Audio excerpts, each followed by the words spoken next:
అందరికీ శనార్థులు మంచిగున్నారులా నేను వచ్చేసిన ఇయాల సుతం ఖతర్నాక్ వార్తలు పట్టుకొచ్చిన ఇంకెందుకు ఆలస్యం మొదలు పెద్ద వార్తలు చూద్దాం పారి బీజేపీలతోని సీఎం సారు మీటింగులు రాష్ట్రంలో పరేషాన్ అవుతుండ్రు వాళ్ళ పార్టోళ్ళు డిసెంబర్ దాకానే ఉంటదట రేవంత్ సారు సీట్ల మహేశ్వర్ రెడ్డి సారు అగ్గి పెట్టిండు కాంగ్రెస్ లా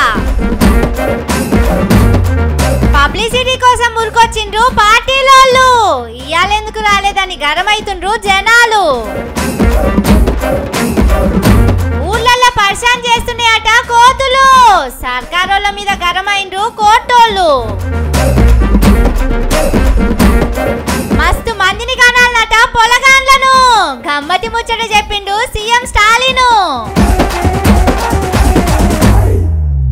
రేవంత్ సారు ఏ పార్టీలు ఉన్నారు ఇదేం పిచ్చి ప్రశ్న షెయి పార్టీలనే ఉన్నాడు ముఖ్యమంత్రి సీట్లో కూడా కూర్చున్నాడు కదా మళ్ళీ ఇదేం అడుగుడని పరిశాన్ కాకుండ్రి ఈ డౌట్ మాకు కాదు కాంగ్రెస్ పార్టీలు ఉన్న వాళ్ళకే వస్తున్నదట చాలా మంది లీడర్లకు ఈ ముచ్చట తెలవక ఆగమాగమవుతున్నదట అలా తిప్పలేందో మనం కూడా అరుచుకుందాం పాది కోడి ముందా గుడ్డు ముందా అన్న ప్రశ్న కన్నా జవాబు దొరుకుతుంది కావచ్చు కానీ రేవంత్ సారు తరీకా ఏందో మాత్రం ఎవ్వలకు సమచేతలేదుల్లా సారు షెయి గుర్తు మీద గెలిచి ముఖ్యమంత్రి అయిండు ఇంకో 20 ఏండ్లు షెయి పార్టీదే రాజ్యం అని చెప్తున్నాడు కానీ సారు చేస్తున్న పనులు చూస్తే మాత్రం వేరే తరీకాలు ఉన్నాయట కాంగ్రెస్ పార్టీ ముఖ్యమంత్రి ఢిల్లీ పోతే వాళ్ళ పార్టీ పెద్ద మనుషులను కలిసి రావాలి పెద్ద లీడర్లను కాకుండా వాళ్ళ మనుషులనన్నా కలిసి వస్తారు విజయవంతంగా 37వ నిన్న రేవంత్ సారు ఢిల్లీ పోయిండు ఇయాల కూడా అక్కడనే ఉన్నాడు కానీ ఏ ఒక్క కాంగ్రెస్ వాళ్ళను కూడా కలవలే మొత్తం బీజేపీ లీడర్లనే కలుస్తుండు వాళ్ళతోనే మీటింగులు పెడుతుండు అదేందయ్యా అంటే రాష్ట్రానికి రావాల్సిన పైసలు అడుగుతున్నానని చెప్తున్నాడు ముఖ్యమంత్రి అయిన కాంచెల్లి ఇదే ముచ్చట చెప్తున్నా గాని తెలంగాణకు కేంద్రం నుంచి పైసా వచ్చింది లేదాయే అయినా కూడా ఢిల్లీ పోయి మళ్ళా బీజేపీ వాళ్ళను కలుస్తున్నాడు మోడీ సారు మంచోడని మెచ్చుకుంటున్నాడు కాంగ్రెస్ సొమ్ము తినుకుంటా ఇట్లా బీజేపీని తారీఫ్ చేసుడేందని షెయి పార్టీలున్నోళ్ళు చిన్నగా పరిశాన్ అయితలేరు అసలు రేవంత్ సారు కాంగ్రెస్ ఉన్నాడా బీజేపీలున్నాడా అనేది తెలియక తలకాయలు గరమైతున్నాయట పాపం కాంగ్రెస్ వాళ్ళకు వచ్చిన తిప్పల ఎవ్వలకు రావద్దుల్లా మా పార్టీలున్నాడో పక్క పార్టీలున్నాడో తెలియని మనిషిని తీసుకొచ్చి ముఖ్యమంత్రి సీట్ల కూసబెట్టినామని చిన్నగా బాధపడతలేరు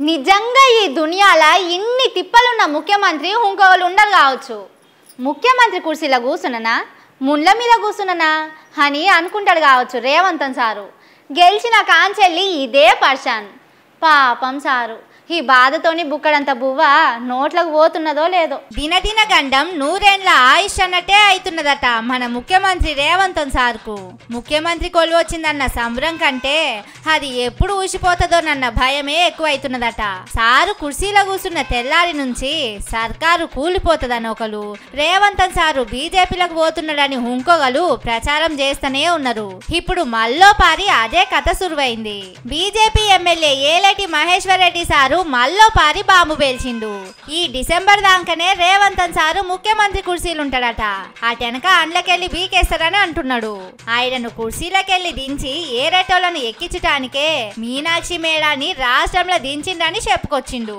అక్కడితో నూకుంటే అయిపోతుండే కానీ ఉత్తమ్ కుమార్ రెడ్డి సారే ప్లాన్ వేసి మీనాక్షి మేడాని రాష్ట్రానికి రప్పించిండని ఇంకో బాంబు పేల్చిండు ఏడాది సంధి ఇసొంటి వినిపించినా గాని సారు కుర్చీకి ఏం కాలే కానీ ఈసారి మాత్రం పెద్ద పరిశానే ఉన్నదని అంటున్నారు పాపం అన్నదమ్ముళ్ళు ఇంటామె బిడ్డ అల్లుడు ఇంటోళ్ళందరూ రాష్ట్రం కోసం పని చేస్తా అంటే ఎవరికో నచ్చతలేనట్టున్నది అందుకే ఇట్లా కుట్రలు చేస్తున్నట్టున్నారు సారు మీద మీరు మాత్రం బాధపడకుండ్రి సారు తెలుగుదేశంలోకి వెళ్ళి కాంగ్రెస్ లకు రాలేదా గట్లనే కాంగ్రెస్ లకెళ్ళి బీజేపీలకు పోయి అయినా సరే సీఎం సీటును కాపాడుకుందామని సారోళ్ళ అభిమానులు అంటున్నారు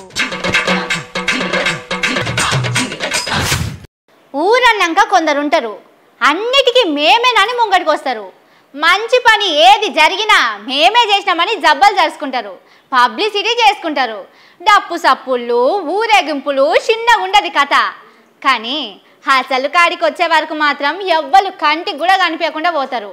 భూతద్దం పెట్టినా దొరకరు. ఆ లెవెల్లో మీకు కూడా తెలవాలి కదా.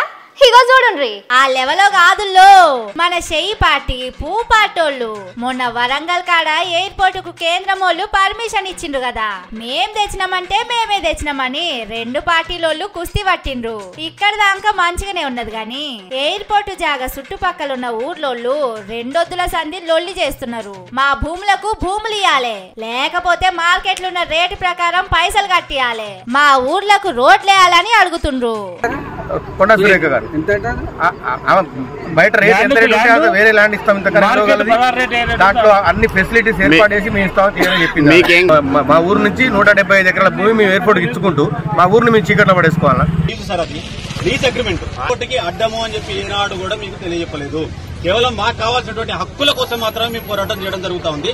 దయచేసి దీనికి కూడా పై అధికారులుగా మీరు కూడా ఖచ్చితంగా మాకు సహకరించాలని మా యొక్క వినవి. అక్కడున్న ఎమ్మెల్యే సారో ముచ్చట చెప్తుండు, మంత్రి సురేఖ మేడం ఇంకో ముచ్చట చెప్తున్నదట. కాంగ్రెస్ వాళ్ళ దాంట్లో ఒకల మాటకు ఇంకొకల మాటకు సోపతి కలుస్తలేదట. కోట్ల రూపాయల విలువైన భూమిని వాళ్ళను నమ్మి అగ్వసగ్వకు ఎట్లియాలనని అక్కడి పబ్లిక్ అడుగుతున్నారు. సర్వే చేయడానికి వచ్చిన ఆఫీసర్లను ఆపేసిండ్రు. కానీ ఎయిర్పోర్ట్ తీసుకొచ్చింది మేమేనని గప్పాలు కొట్టుకుంటున్నోళ్ళు మాత్రం ఇవాళ టెంకల కనిపించలే. పాపం పేదోళ్ళై రైతులై భూములు పోతున్నాయి. వాళ్లకు సర్కారోళ్లతోని మాట్లాడి పైసలు ఇప్పిద్దామని అయాల కలవడ్డ కాంగ్రెస్ వాళ్ళు రాలే, బీజేపీ వాళ్ళు రాలే. అంటే చూడుండ్రి, పెద్దరికాలు చెప్పుకుంటానికి పబ్లిసిటీ చేసుకుంటానికి ముంగటుంటారు గాని పబ్లిక్ కు తిప్పలు వచ్చినప్పుడు మాత్రం తలకాయ తిప్పి కూడా చూడరన్నట్టు. అందుకే పబ్లిక్ జర జాగ్రత్తగా ఉండుండ్రి. ఎవలను పడితే వాళ్ళని నమ్మితే నడిగోదాట్లా ముంచిపోతారు.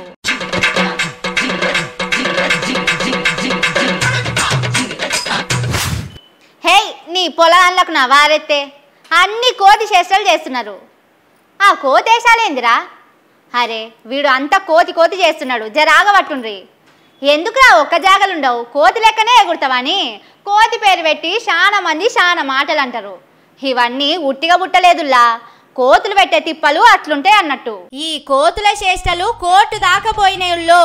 ఊర్లలో ఎక్కడ చూసినా కోతులేనాయే. పల్లె నుంచి పట్నం దాకా ఎక్కడికి పోయినా మందలకు మందలే తిరుగుతున్నాయి. ఊర్ల మీద పడిన పబ్లిక్ ను పర్షాన్ చేస్తున్నాయి. ఇల్లు వీకి పందిరేస్తున్నాయి, ఇంట్ల సామాన్లు ఎత్తుకపోతున్నాయి. ఇక వ్యవసాయం కాడ సుత ఆగమాగం చేస్తున్నాయి. చేతికొచ్చిన పంటను మింగి నీళ్లు తాగుతున్నాయి. ఎల్లగొట్టడానికి పోతే ఎగవడి కొరుకుతున్నాయి. దీంతోని కొందరు హైకోర్టుకు పోయిండ్రు. కోతులతోని మాకు తిప్పలేంది, బతుకుమంటారా సావుమంటారా అని కేసు పెట్టిండ్రు. దీని మీద విచారణ చేసిన కోర్టు కోతులను ఆపడానికి ఏం చేస్తున్నారో చెప్పాలని సర్కారోళ్ళని అడిగింది. పైసలు బాగానే ఖర్చు పెడుతున్నామని చెప్తున్నారు, అయినా కోతులు ఇట్లా ఊర్ల మీద ఎందుకు పడుతున్నాయని అడిగింది. అయినా గాని కోతుల మీద కేసు పెడితే వచ్చేదే ఉన్నది చెప్పుండ్రి. అడవులను ఆ ముక్క పెట్టబడితిమి, గుట్టలను గాయబ్ చేయబడితిమి.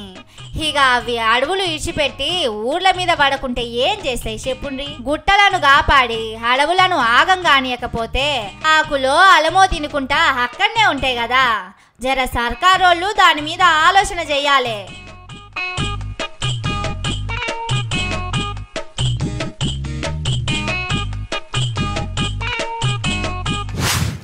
ఇవాళ రేపు ఖర్చులు ఎట్లా పెరిగినాయి. 1000 రూపాయలు పట్టుకొని మార్కెట్కి పోతే వారం రోజుల కూరగాయలు కూడా వస్తలేవు. సంచిలో పైసలు పట్టుకుపోయి దోషిట్లా సామాన్లు తెచ్చుకున్నడే అవుతున్నది. అందుకే చాలా మంది ఖర్చు తగ్గించుకుంటున్నారు. లాస్ట్కు పొలగాళ్ళను కూడా ఖర్చు లెక్కనే చూసే రోజులు వచ్చినాయి. పొలగాళ్ళను కానాలంటే ఒకటికి 10 మాటల ఆలోచన చేస్తున్నారు చాలా మంది. ఏం కాలమో ఏమో పోండ్రి. అందరేమో అట్లా భయపడుతుంటే పక్క రాష్ట్రం తమిళనాడు ముఖ్యమంత్రి స్టాలిన్ సార్ మాత్రం ఎక్కువ మంది పొలగాండ్లను కనుమని చెప్తున్నాడు. లగ్గంగా అంగనే ఆలస్యం లేకుండా పొలగాండ్లను కనుండ్రి, పైసలు సంపాదించేదాకా ఆగుతాం, ఇల్లు కొనేదాకా ఆగుతాం, ఇద్దరికి ఇంకా మంచి కోలు వచ్చేదాకా ఆగుతామని చూడకుండాని చెప్తున్నాడు. ఈ సారుకు ఇదేం తలకాయ తిక్క. ఈడికే మన దేశంలో పబ్లిక్ 140 కోట్లు దాటిపోయిండ్రు. పేదోళ్ళు పెరిగిపోయినరు. పూటకు బుక్కెడు మెతుకులు దొరకనోళ్ళు చాలా మంది ఉన్నారు. అయినా గాని ఈసారి ఇట్లెందుకు చెప్తున్నాడంటే కేంద్రంలో ఉన్న సర్కారోళ్ళు ఓ తిక్క పని చేయాలని చూస్తున్నారు. మనుషుల లెక్కను బట్టే ఎమ్మెల్యేలు ఎంపీల సీట్లు పెంచుతారట. ఏమన్నా తెలివున్న పనేనా చెప్పుండ్రి. మీది రాష్ట్రాల్లోలేమో అడ్డగోలు పొరగాన్లను గాని దేశ జనాభాను పెంచిండ్రు. దేశంలో కింది బాదుకున్న మనోసొంటి రాష్ట్రాల్లోలేమో అన్ని కంట్రోల్లో పెట్టిండ్రు. ఇప్పటికే మనం ట్యాక్సులు కట్టిన పైసలన్నీ తీసుకుపోయి వాళ్ళకు పెడుతుండ్రు.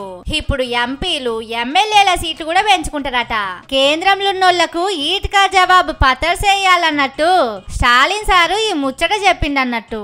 ఇక నన్న కేంద్రంలో ఉన్నోళ్ళు తొవ్వకు రాకుంటే మాకు సపరేట్ దేశం కావాలని ఇంకో లొల్లి శురువైనా అవుతుంది కావచ్చు. ఇవి ఆటి ముచ్చట్లు. ఇంకిన్ని మస్తు మస్తు ముచ్చట్లతోటి మళ్ళొస్తా. చూస్తూనే ఉండుర్రి మన తీన్మార్. ఇదే అసలు తీన్మార్.